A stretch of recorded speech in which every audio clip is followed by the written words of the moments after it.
Agrākos laikos esmu par to jau atsevišķus akcentus paudis, taču pieminēšu tagad tiešāk. Īsts stāsts par autoritātēm un aitoritātēm. Jā, es nepārteicos, aitoritātes.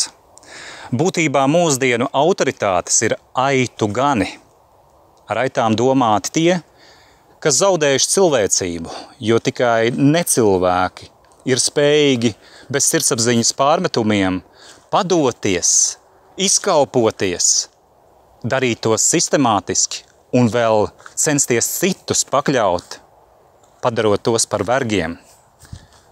Lūk, parunāsim par to mazliet.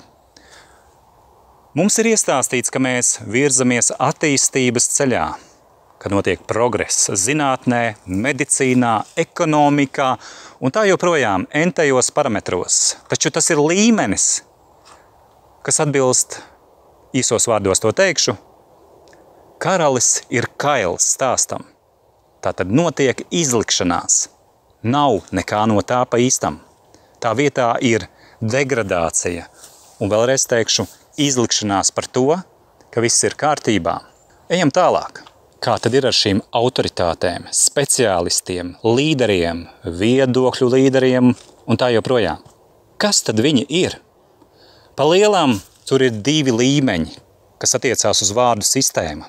Ir politikas un varmāku varas iecelti līderi, un ir tie līderi, kas ir tā saucamie taisnības cīnītāji, kurus arī dzen ir iefiltrējuši tie paši varmāku kuratoru centra vadītāji. Tieši viņi tiek izreklamēti ar izdomātiem stāstiem mūsdienās. Uzsveru, ar izdomātiem stāstiem.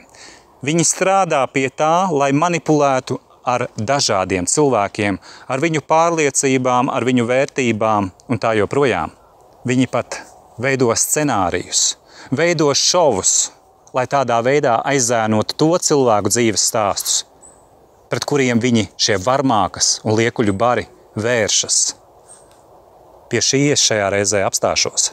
Padomājiet par to un atpazīstiet tās manipulācijas, kuras notiek Latvijā. Ja jūs uzdosiet jautājumu, kas patiesībā notiek, un meklēsiet tālāk un pārbaudīsiet informāciju, ko iegūstat, jūs atradīsiet, ka karalis ir kails. Domājiet ar savu galvu.